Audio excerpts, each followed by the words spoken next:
dia beramal ibadah bukan karena mengharapkan surga dan juga balasan. Dia beribadah bukan takut neraka atau takut rugi, tapi dia beribadah karena mencari keridhaan Allah. Itu makom tertinggi. Nabi Muhammad, seorang nabi dan rasul yang dosanya telah diampuni masa lalu dan masa yang akan datang, dan dia jaminan surga karena makamnya adalah makam Habibullah. Tapi dari hadis kan kita baca bahwa Aisyah radhiyallahu anha ibunda kita bertanya, "Ya Rasulullah, engkau sudah diampuni dosa kesalahannya, surga jaminan bagimu, tapi setiap malam sampai kakimu bengkak saking lamanya dia berdiri dalam sholat malam." Lalu apa jawab Rasulullah? "Ya Aisyah, bukankah aku ini seorang hamba yang bersyukur dan sudah sepantasnya saya beribadah sebagai bersyukur. Jadi bukan karena mengharapkan surga." Rasulullah itu jaminan surga. Jadi ini makom tertinggi. Dan kajian kita juga sebelumnya dalam surah Al-Lail, "Illa batigha'a wajhi rabbihil a'la wala sawfa yarda." Abu Bakar meneladani Rasulullah sallallahu alaihi wasallam di waktu dia membebaskan, memerdekakan Bilal bin Rabah. Dia tidak mengharapkan balasan dan upah maupun tenaga Bilal, karena uang Abu Bakar sudah cukup banyak untuk memerdekakan Bilal. Akhirnya Bilal bin Rabah mengabdikan hidupnya bersama Nabi Muhammad karena Abu Bakar tidak menerima balasan jasa dari Bilal. Itu yang Allah singgung dalam surah Al-Lail. Maka ke depan kita harus belajar atau melatih diri kita beribadah semata-mata mengharapkan keridhaan Allah. Apakah dagangan kita menjadi laris? Tidak jadi pikiran buat dia. Apakah semakin banyak cobaan dan ujian padahal kita sudah banyak beribadah? Itu pun tidak kita pikirkan. Pokoknya dalam senang, dalam susah, dalam bahagia, dalam sengsara, dalam kekayaan dan kemiskinan, kita tetap menjaga ibadah, kita tetap menjaga sholat. Ini yang luar biasa.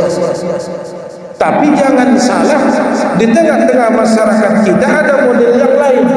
Dia kalau kaya rajin sholat, kalau ada sebagian kalau dia miskin baru rajin sholat. Begitu dia kaya hilang ibadahnya. Contohnya Sa'labah di zaman Nabi, Qarun di zaman Musa. Ada juga orang ketika dia kaya dia rajin ibadah, begitu jatuh miskin dia lupa, dia menjauh dari rumah ibadah. Jadi ini orang yang muara ibadahnya terletak pada balasan, terletak pada upah atau bahaya dan ancaman. Kita harus melatih diri bahwa kita beribadah murni mengharapkan keridhaan Allah. Inilah yang Allah singgung pada surah Al-Fajr 15 dan 16. Lalu aplikasinya atau dalam pelaksanaan sehari-hari, kalla bal la tukrimuna al-yatim, sekali-kali tidak demikian. Sebenarnya kamu tidak memuliakan anak yatim, wala tahadduna ala ta'amil miskin, dan kamu tidak saling mengajak memberi makan orang miskin. Wa ta'kuluna al-turasa aklan lamma, dan kamu memakan harta pusaka dengan cara mencampur baurkan yang halal dan yang batil. Wa tuhibbuna al-mala hubban jamma, dan kamu mencintai harta benda dengan kecintaan yang berlebihan. Bapak-bapak, saudara-saudara yang dirahmati Allah, dalam ayat ini menyebutkan perlunya kesalehan sosial atau hablum minan nas. Kalau ibadah solat adalah hablum minallah, interaksi kita dengan Allah. Sementara dengan manusia Allah juga buat aturan, kita harus peduli kepada yatim, kepada orang miskin, jangan mencampur adukan harta pusaka. Wa ta'kuluna at-turasa, at-turasa maksudnya adalah harta peninggalan orang tua. Di sini ingin kami tekankan Bapak Ibu sekalian, misal begini, ketika seorang meninggal dunia dia meninggalkan seorang istri dan juga 2 anak. Si istri biasanya menunda-nunda pembagian harta warisan, yang pada akhirnya harta yang ditinggalkan mendiang ini sudah diputar, dimodalkan dan berkembang sudah sangat banyak. Lantas perempuan ini menikah. Dia mengatakan bahwa ini semua adalah mata pencaharian atau yang dia cari setelah suaminya meninggal dunia. Ini masuk dalam kaitan wa ta'kuluna al-turasa aklan lamma. Ada pemahaman dalam masyarakat kita tidak boleh membagi harta warisan kalau istri yang kita sebut dengan ibu kita, kalau istri masih hidup. Itu pemahaman yang keliru dalam kompilasi hukum Islam atau hukum positif di negara kita yang menjadi pedoman pengadilan agama memutus persoalan perdata Islam tahun 91 sudah dikeluarkan dengan Impres tahun 1991. Di situ ditekankan dalam hukum waris disegerakan pembagian harta waris. Tapi kan biasanya ibu kita kan ngomong, saya masih hidup, kalian sudah berani membagi harta warisan. Kita tidak ingin jadi anak durhaka, lantas dia patuh kan? Jadi masuk dalam kaitan wa ta'kuluna al-turasa aklan lamma. Begitu juga sebaliknya, ketika seseorang istri atau perempuan meninggal dunia dengan harta yang banyak yang mereka cari bersama, lantas suami, inilah ahli waris, dengan meninggalkan beberapa orang anak, ia tunda-tunda pembagian harta warisan itu. Lalu ia modalkan, ia belikan ke kebun, tanah yang semula adalah milik bersama suami istri, ia jual, lantas ia modalkan lagi, berkembang, dan dia pun menikah juga. Akhirnya anak dari istri pertama ini tidak mendapatkan haknya, sudah bercampur dengan harta yang lain. Itu yang dimaksud wa ta'kuluna al-turasa aklan lamma. Jadi jangan menunda-nunda. Paling tidak 3 hari setelah wafatnya seseorang itu, bagilah harta warisan. Kita berpikiran dengan sudut pandang ketika seseorang mengamalkan pembagian harta warisan 3 hari setelah meninggal dunia. Sudut pandang kita menganggap mereka anaknya ini tidak menghargai ibunya atau istri dari mendiang ayahnya. Itu sudut pandang kita. Tapi sudut pandang agama beda. Agama memandang seharusnya cepat diselesaikan agar yang punya harta di alam kubur tidak tersiksa dan teraniaya gara-gara harta yang ditinggalkan. Harusnya ke sana kita memandang. Begitu seorang meninggal dunia, bagi hartanya agar dia tidak kepayahan, agar dia tidak kesulitan menjawab berbagai macam persoalan di alam kubur. Nah, cobalah kita rubah sudut pandang itu. Jangan hanya memandang anaknya yang begitu atau yang sangat membutuhkan harta, tapi pandanglah orang yang telah meninggal dunia itu, dia akan tersiksa ketika hartanya masih belum tuntas di atas dunia. Dan yang paling ironi, paling parahnya adalah ketika hukum waris ini tidak diterapkan dalam kehidupan muslim. Banyak kasus begini, seseorang meninggal dunia, dia meninggalkan 5 orang anak, 1 orang istri.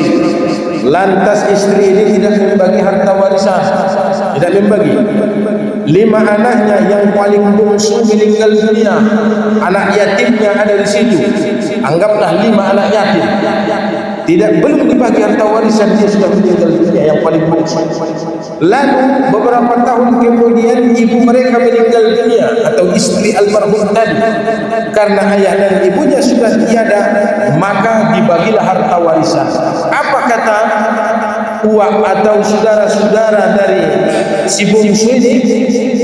Ayahmu dulu sudah meninggal dunia, maka dia tidak mendapatkan harta warisan.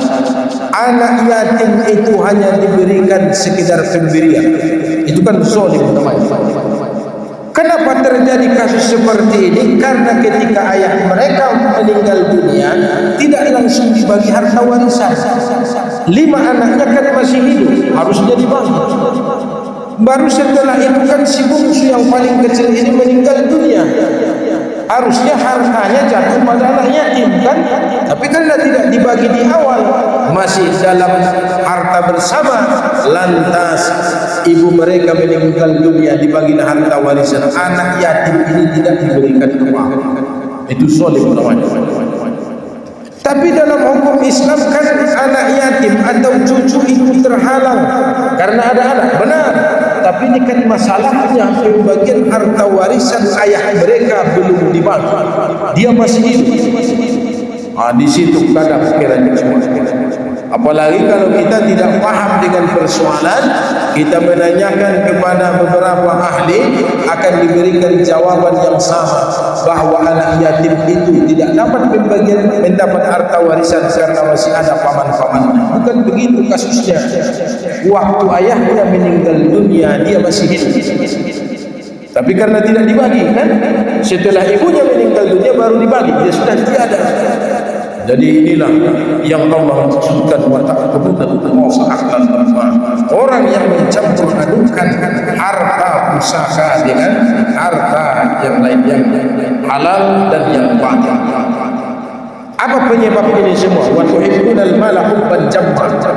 Jadi kecintaan berlebihan terhadap harta, inilah yang menyebabkan kita tidak peduli dengan anak yatim, fakir, miskin, mencampur adukan harta pusaka dengan harta yang lain. Al-mal disebutkan dalam bahasa Arab sebenarnya sudah diadopsi dalam banyak bahasa. Bahasa Indonesia disebutkan malu. Malu berasal dari bahasa Arab yang artinya adalah harta. Karena harta manusia yang paling tinggi adalah malu. Kalau seseorang sudah tidak punya malu, apa kata Rasulullah? Hiduplah sesuka hatimu kalau kau sudah tidak punya rasa malu.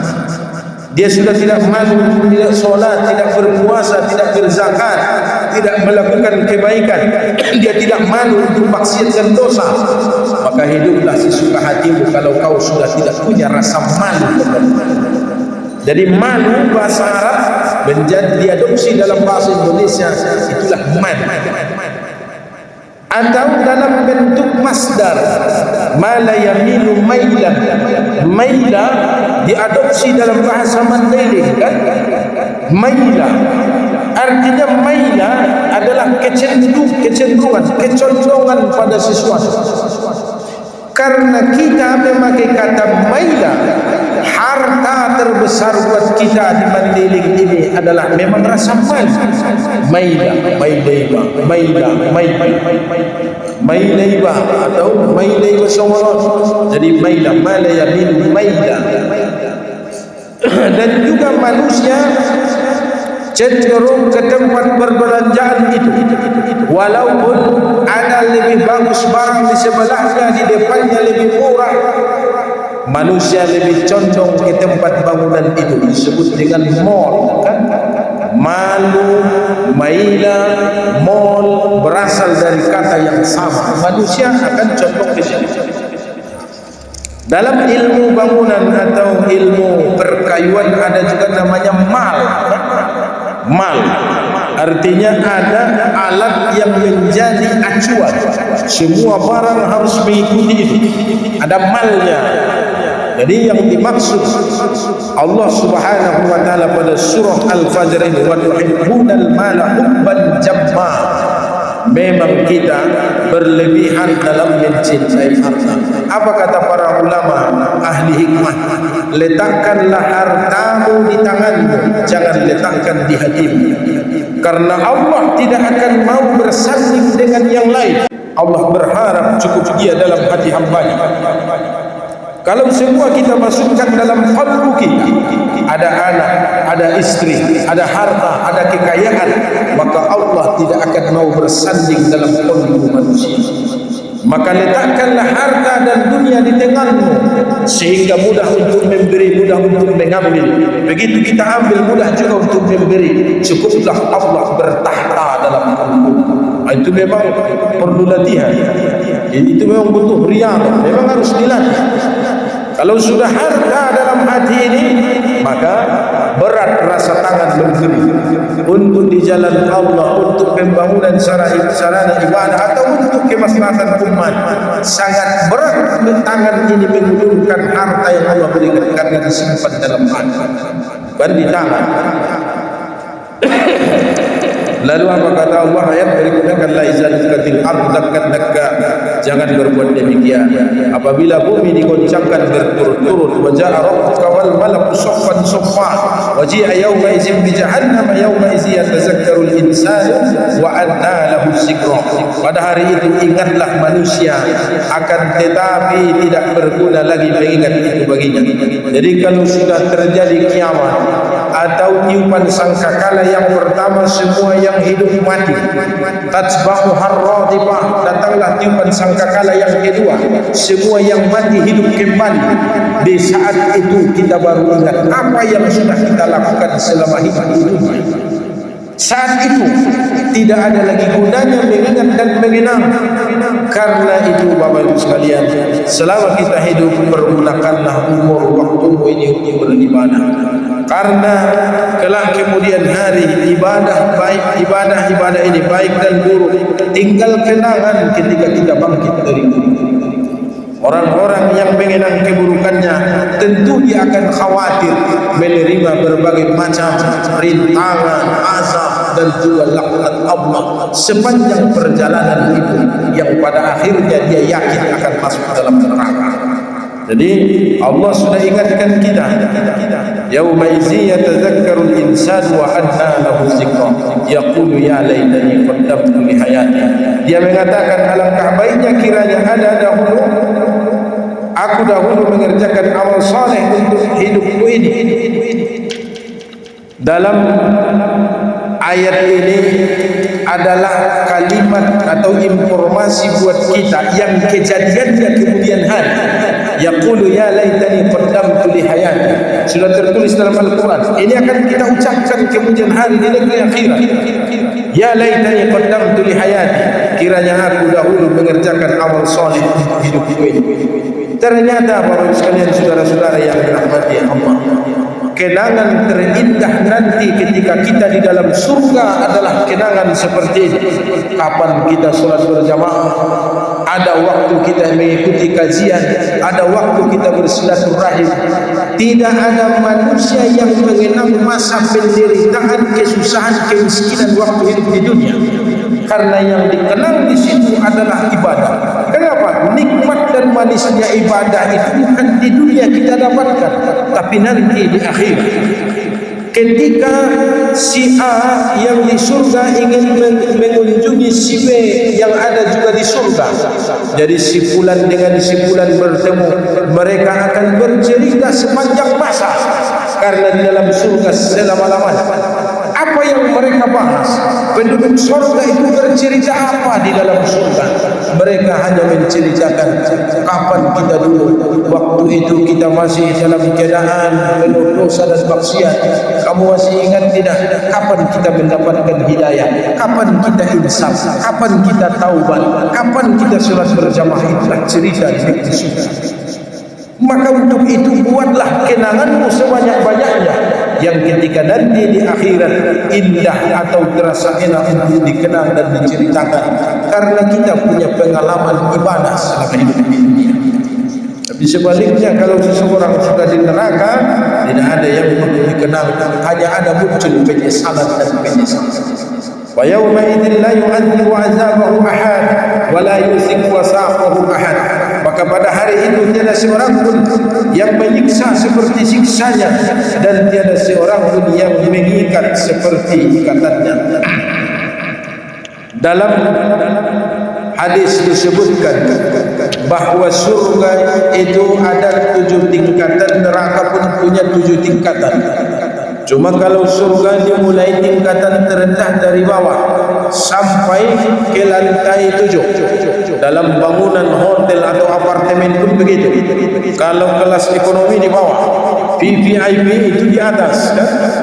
Tapi neraka kebalikannya, tingkat terendahnya dimulai dari atas, tingkat terparahnya itu di bawah. Dan neraka paling bawah itulah neraka Saqar, tempatnya orang-orang munafik, orang Islam yang memburuk-burukkan, yang menghujat Islam itu sendiri. Adapun orang kafir itu di tingkatan kedua. Nah, di tingkatan ketujuh ada namanya Jahannam, yang Allah sebutkan inna jahannam la mau'iduhum ajma'in. Sesungguhnya Jahannam itu dijanjikan untuk kamu sekalian, maksudnya untuk umat Muhammad. Dan Jahannam adalah neraka yang ditempati khusus umat Muhammad sallallahu alaihi wasallam. Semoga kita dijauhkan dari itu. Caranya bagaimana? Rasulullah ajarkan. Begitu selesai tahiyat akhir, kan? Innaka Hamidum Majid. Tidak langsung salam. Muhammadiyah juga telah mentarjih itu dalam putusan tarjihnya. Bacalah seperti doa yang dibaca Rasulullah, memohon perlindungan 4 hal. Allahumma inni a'udzubika min azab jahannam. Ya Allah, aku berlindung denganmu dari azab jahannam, wa min azabil qabri, dari azab kubur, wa min fitnatil mahya wal mamat, fitnahan hidup dan mati, wa min syarri fitnatil masih dajjal, dari fitnahan dajjal. Baru saja kita sholat. Ini kan orang sholat, ini kan orang yang Allah jauhkan dari neraka. Tapi orang yang sholat itu sendiri diajarkan agar membaca doa, Allahumma inni a'udzubika min azab jahannam. Apalagi yang bukan sholat, apalagi orang yang tidak beribadah. Kita saja yang sudah sholat tetap bermohon dijauhkan dari azab jahannam. Karena memang jahannam itu diperuntukkan khusus kepada umat Muhammad SAW. Tentu umat Muhammad yang banyak dosa dan maksiat. Lalu yang terakhir, Allah sebutkan pada surah Al-Fajr, ya ayyatuhan nafsul mutmainnah irji'i ila rabbiki radiyatan mardiyah fadkhuli fi ibadi wadkhuli jannati. Ayat ini disebutkan adalah ucapan malaikat ketika seseorang yang beriman meninggal dunia. Dia sadar akan waktu fajar, makanya ia cari. Ia sadar dengan 10 hari kemuliaan di akhir Ramadan atau 10 hari pertama di bulan Zulhijjah, makanya dia perbanyak kebaikan. Kemudian dia perbanyak terus kebaikan. Dia takut seperti kaum Ad, dia takut seperti kaum Samud. Dia tidak ingin membangkang seperti Fir'aun dan pengikutnya. Dia tetap beramal ibadah. Ibadahnya dijaga, sosialnya juga dijaga.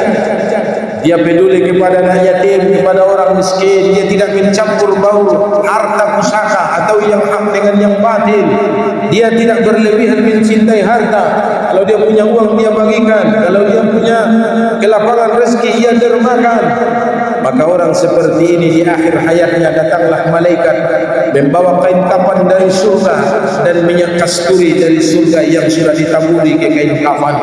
Lalu datang ke sebelah kanan si mayit, dari sebelah kanan orang beriman ini. Apa kata malaikat itu? Ya ayyatuhan nafsul mutmainnah, wahai jiwa-jiwa yang tenang, irji'i ila rabbiki radiyatan mardiyah. Keluarlah kau dari situ menuju Tuhanmu dalam keridhaan. Maka orang beriman itu akan mulai berjalan ruhnya dari ujung kakinya sampai lutut, naik ke paha, ke perut, sampai terus ke tenggorokannya, kerongkongannya, kemudian lalu ke telinga, mata, keluar dari ubun-ubunnya. Karena Rasulullah sebutkan ruh orang beriman itu dicabut dari mana dahulu Allah masukkan ruh dalam tubuh manusia. Jadi ruh kita masuk dari ubun-ubun, orang beriman keluar dari ubun. Ucapan malaikat Allah inilah dalam surah Al-Fajr, ya ayyatuhan nafsul mutmainnah irji'i ila rabbiki radiyatan mardiyah. Maka dibalutlah ruh ini ke kain kafan dari surga tadi. Tidak ada yang melihat, mendengar dan mencium aroma wangi ini selain manusia. Semuanya merasakan dan mencium aroma wangi dari surga itu. Melewati langit pertama, semua makhluk di langit pertama memuji dan menyanjung. Di sana ada Nabi Adam. Di langit kedua juga sama sampai ke langit ketujuh.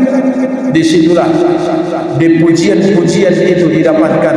Lalu apa kata Allah? Fadkhuli fi ibadi, pulangkan dia ke atas dunia, masukkan dia dalam golongan hamba-Ku. Sementara kita waktu di dunia sedang mengurus jenazahnya, memandikannya, mengkafaninya, menyolatkannya, kemudian menguburkannya. Ketika selesai proses ini, proses ruh ini kembali ke hadirat Allah. Karena dalam Quran kan inna lillahi wa inna ilaihi raji'un. Kita ruh ini dari Allah, kembali kepada Allah. Tapi badan ini dari tanah. Hal ata'ala al-insani hinun min ad-dahr lam yakun syai'an madhkura, kata Allah. Kita ini tanah, harus kembali ke tanah, maka harus dikuburkan. Tapi ruh dari Allah harus kembali kepada Allah. Tapi apa kata Allah? Fadkhuli fi ibadi, kembalikan dia ke dalam tubuhnya. Di saat itu kita sudah selesai proses menguburkannya. Orang terakhir yang meninggalkan pemakaman itu, suara sendalnya masih kedengaran sama kita. Orang yang terakhir masih kedengaran. Maksudnya orang lain berlalu, kita pulang ke badan. Coba bayangkan, gelap, tidak ada pencahayaan. Kita mau duduk, ada tanah yang lahar. Kita mau belok atau balik ke kanan, ada tanah. Kita mau balik ke kiri, ada papan yang dibuat di sini. Dan yang paling sakitnya, pakunya mengarah kepada kita, kan? Jadi sampai kapan kita di situ? Sampai hari kiamat dan berbangkit. Kita akan tetap berada di dalam kubur itu yang gelap, yang sempit, tidak ada hiburan, tidak ada tempat yang lain bergeser. Kita akan di situ sampai hari berbangkit. Tapi khusus orang yang beriman, dia merasa kuburnya itu sangat luas, dia merasa kuburnya sangat tenang. Lalu di hari berbangkit kemudian baru Allah katakan wadkhuli jannati, dan masuklah ke dalam surga. Sebaliknya, jika orang ini meninggal dunia ahli dosa, ahli maksiat, malaikat datang bukan dari sebelah kanan tapi dari ujung jari kakinya. Di situ malaikat berdiri. Apa kata malaikat ini? Ya laknatullah, wahai orang yang dilaknat Allah, keluarlah. Berjalanlah ruh ini dari ubun-ubun mata sampai terus ke ujung jari kaki. Dipaksa oleh malaikat ini agar dia keluar, maka mata melotot, kemudian lidah menjulur, mulut menganga, badannya ini seolah-olah gemetar ketakutan. Maka kesimpulannya, Bapak-bapak, saudara-saudara, orang beriman itu meninggal dunia, yang terakhir mati adalah bahagian atas, ditandai dengan senyuman dari mulutnya atau ditandai dengan keringat dalam keningnya, dalam jidatnya. Berarti yang terakhir mati adalah bagian kepalanya. Itu menandakan itu ahli surga. Tapi sebaliknya, ketika diperiksa oleh dokter, matanya sudah tidak ada lagi kontak, tidak ada lagi perlawanan. Lalu dipegang leher, tidak ada lagi denyut nadi di lehernya. Tapi begitu dipegang kaki masih terasa panas. Kalau ada keluarga kita seperti itu, berbanyaklah berdoa, bermohon kepada Allah. Karena banyaknya dosa dan maksiat yang dilakukan sehingga ruhnya keluar dari ujung jari kaki. Jadi dua hal ini berbeda. Orang beriman keluar ruhnya dari kubur. Kalau orang fasik banyak dosa dan maksiat, akan keluar ruhnya dari ujung jari kaki. Maka inilah yang harus kita khawatirkan. Di akhir hayat yang tidak baik, kita berharap agar Allah Subhanahu wa taala memberikan kita tuntunan, memberikan kepada kita hidayah agar senantiasa dalam siratal mustaqim. Itulah upaya kita, minimal 17 kali dalam sehari semalam kita doakan ihdinas siratal mustaqim. Bukankah orang yang salat itu sudah berada di dalam siratal mustaqim, tapi tetap kita doakan ihdinas siratal mustaqim. Itu minimal 17. Belum lagi qabliyah, ba'diyah, solat sunatnya. Semakin sering kita solat menurut sunnah, maka semakin sering kita berdoa kepada Allah, ihdinas siratal mustaqim.